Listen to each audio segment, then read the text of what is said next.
What's up, everyone? I know we're well into 2024, but I just got to get into my horror movies of last year, 2023. Let's get into it. Honorable mentions, Sick. I liked it. It was on my top 10, but the COVID gimmick to it kind of wore off. Still a good, decent little slasher. Pope's Exorcist, liked it better than Exorcist Believer, I'll tell you that much. Communion Girl, another good kind of religious one. And then the Nun 2 didn't make my list, but I do want to mention it because I do like some of the Nun moments. Wrath of Becky, liked it better than the Becky 1. Totally killer. Kind of like a Back to the Future slasher. Really funny. On scene and VHS 95.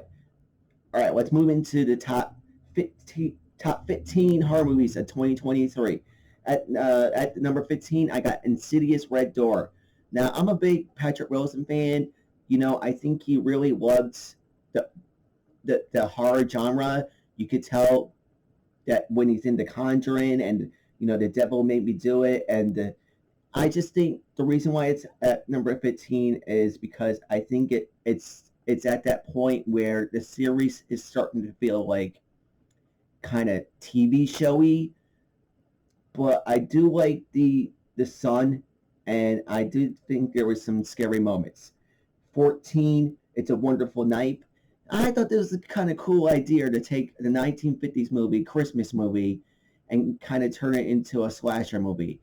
And where she stops a killing, but then she wishes she wasn't born because she doesn't have any friends, but then she goes into a world where nobody knows her because of the wish, just like the 1950s movie. Then she has to restop the killer and regain her ability to exist in the real world. And I liked it. Definitely a good Christmas horror movie. Better than I expected. It was 13, Thanksgiving. I mean, no, that's the turkey one. Thanksgiving, but the slasher movie. Yeah, no, definitely Eli Roth had a lot of fun with this one. Only other horror slasher Thanksgiving movie I could think of is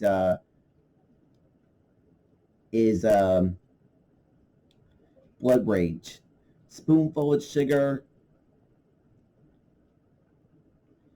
It was a good thriller. It's about this girl. She's really weird, and she watches this autistic kid, and she starts to fall in love with the dad, and he gets all like real psychological and trippy because she's taking LSD.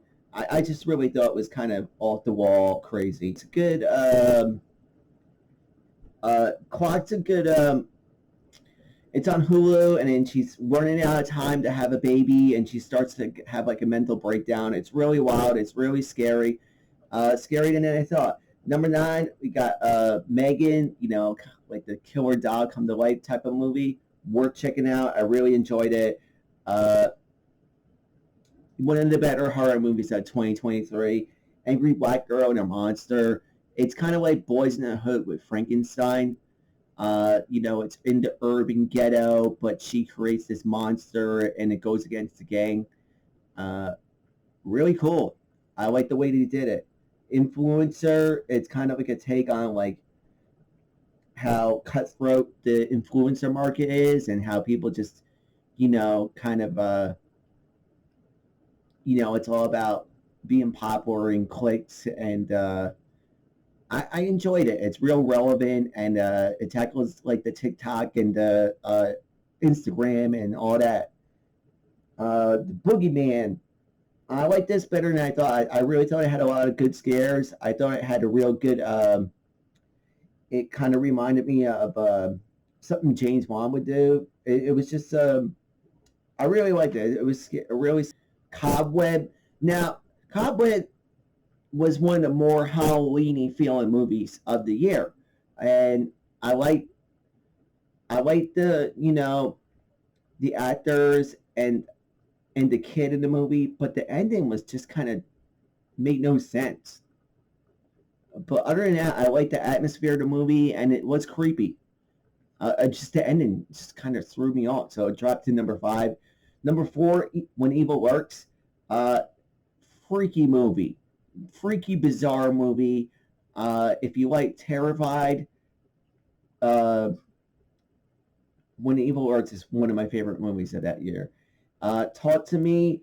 This was really like really spooky. The whole beyond death idea, like grabbing the hand and going to like the death dimension, that really freaked me out. All right, Evil Dead 2, not Evil Dead, Evil Dead Rises.